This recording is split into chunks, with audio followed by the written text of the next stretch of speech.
All right, we are live. At least I think we are. So I've been doing a series of videos, or at least I thought I would try, talking about my new book in progress. And also, I figured I would do this one live. uh, huh. The reason being that I have an announcement about the next season of Consciousness Live, if you would like to call it a season. So the last couple of years, I've really been focusing on this book. The last time I did this Consciousness Live stuff, I only had really 2 conversations, maybe 3, depending on how you count it. And that was like back, I don't know, a year and a half ago. So I want to start again. I have at least until March before I'm supposed to go back to full-time teaching. And so between now and March, that's 2 months, a month and a half, something like that. We'll see who's around and who wants to talk to me. I have a first guest lined up for January 3rd, Felipe de Brigard, and we're talking about his work on the imagination and counterfactual reasoning, as well as the recent brouhaha over IIT, or the integrated information theory. So he was a signature of this letter that went around. And Felipe also has recently been talking about why he signed the letter and has some interesting things to say. So that should be fun. And then we'll see who else is interested, as I said, between now and March. If you have any suggestions, feel free to let me know. So that's my announcement. We'll be starting January 3rd. I'm trying to line up other guests as we speak. So as far as this book that I've been writing, I mentioned last time that it's an examination of higher order theories and how you should think about them to empirically test them.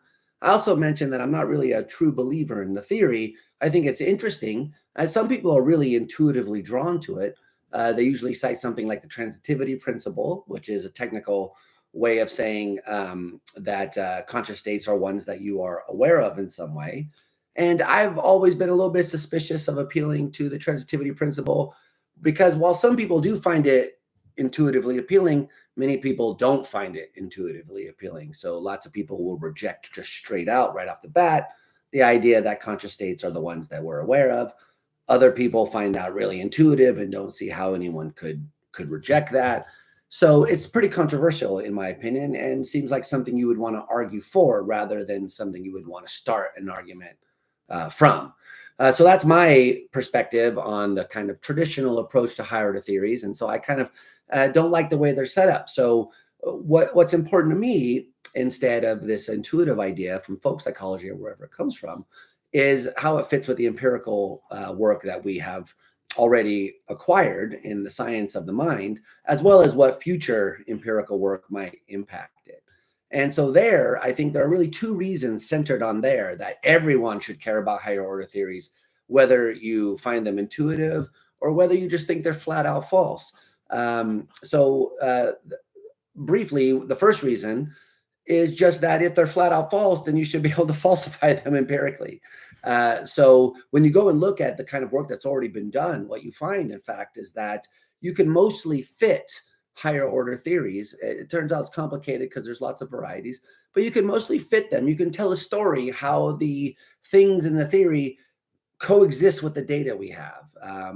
The general story might be something like there are first order sensory states that represent the external environment. You find them in the sensory cortices, maybe the ones that are globally broadcast.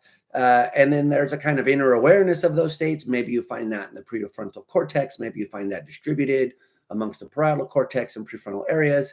Wherever the right way of thinking, if there is one, of how these psychological states are realized in the brain, you go and you say, well, okay, so the data sort of overall can fit that story. It can also fit other stories as well. I'm not denying that, or more importantly, I'm not trying to make the case that this is the only way to fit the data we have. It's one of the ways that we have.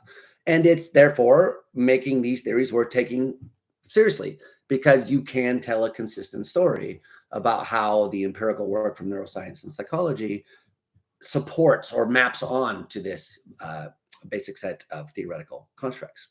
So that's great. So if that's all that it was, you would say, fantastic. Every theory sort of in a way can be fit, maybe. And in fact, what we find when we look around in the current cognitive neuroscience of consciousness is that there's kind of usually 5 ideas that get trotted out as the big ideas in cognitive neuroscience. So that's not to say, generally speaking, all over the world, but currently amongst the hot contenders are things like the global neuronal workspace, which says that consciousness somehow involves widespread broadcasting or sharing of information amongst different areas of the brain. Sometimes you also find the integrated information theory being heralded as up in this category, which emphasizes the causal powers or information in a system that go above the causal powers or information of the component parts. There's a lot more that you could say about IIT, but that's the basic idea. So another idea is that intention is somehow importantly involved, whether it's in, attention being somehow identical to consciousness, or whether it's our modeling of attention, as in the attention schema theory, which is gaining popularity. So that's another idea that often gets floated around in this area. And then fourthly is an idea called local recurrency, which says, well, you need to have some feedback from other areas, but it can happen relatively in a confined area of the brain. So it doesn't have to go for all the way to the front of the brain or anything like that. So within the cognitive neurosciences, these are four of our big ideas. And then you might say, well, higher order theories are just another idea that you fit into that list, right? And that's where I think we've kind of gone wrong in a lot of ways, because what I rather think is that all of these kinds of theories that I've just been talking about could come in higher order or first order varieties. So the global neuronal workspace, as it exists now, is a first order theory, but it could be a higher order theory if you said, look, the first order states are the globally broadcast ones, but then there's got to be some inner awareness of those globally broadcast ones. Then you would have a kind of merging of higher order and first order global workspace aspect theories. And there are people who try to pursue that, by the way. You could do the same thing with the attention schema. In fact, people have debated whether that's a version of higher order theory. The same is true of IIT. IIT starts with some intuitive axioms like consciousness exists and is unified and is informative and blah, blah, blah. It's complex and so forth.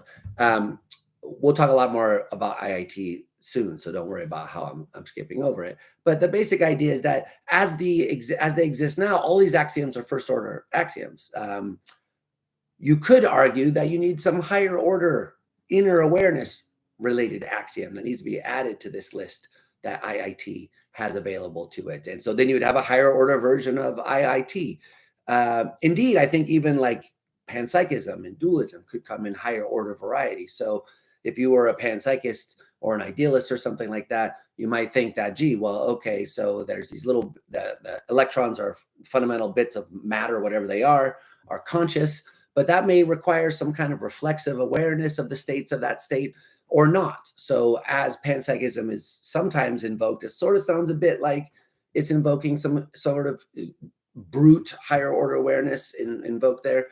Maybe IIT has a version you could see of something similar brewing over there. So now I'm not saying that anyone holds these views or that they should.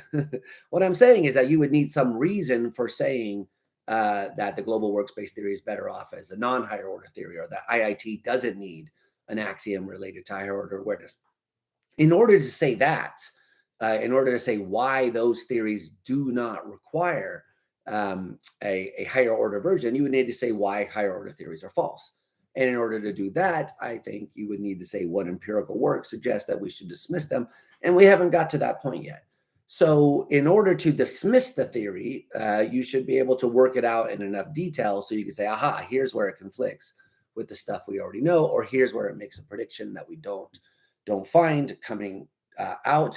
And I don't mean to say that we can falsify this theory with some fatal prediction that it would make.